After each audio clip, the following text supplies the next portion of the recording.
ne bir sudur, ne bir yemektir. Kapı komşu bir tas yemek getirirse onu da iki lokma yiyoruz, döküyoruz, küfleniyor. Allah için de bakın görün işte.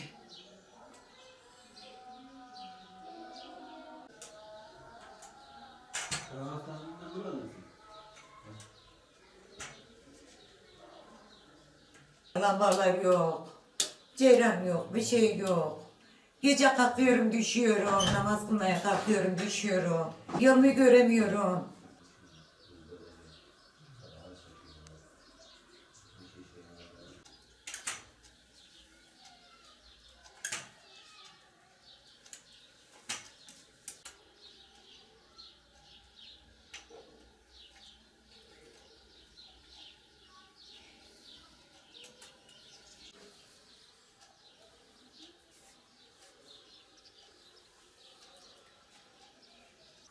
Allah rızası için.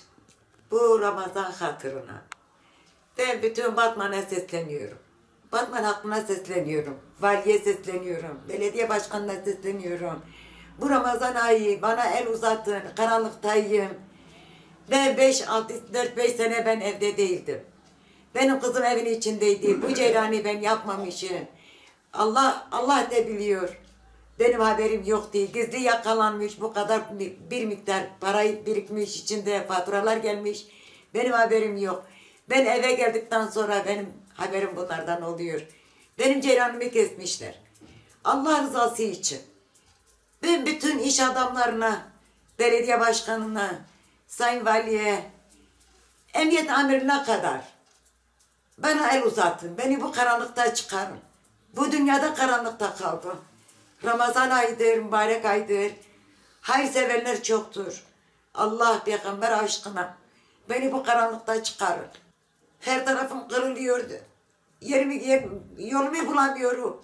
Oturuyorum. Bir yemek yemiyorum. Bir yemek yapamıyorum. Bir yemek yaptığım zaman 2 kaşık yemiyoruz. Diğerini döküyoruz.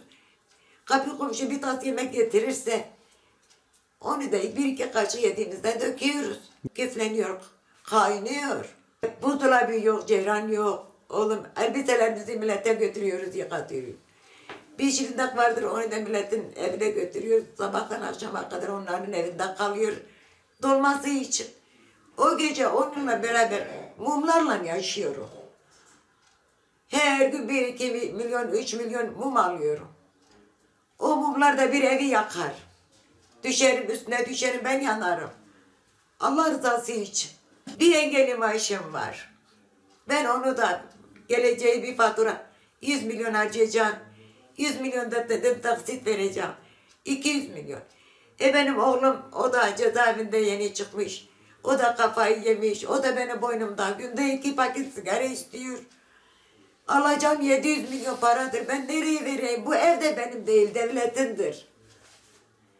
Bu 12 senedir içinde oturuyorum. 2 taksit, o da oğlum yanımdaydı, o zaman bekardı, o yatırmış. Peşinatı da vali tarafından yatırılmış.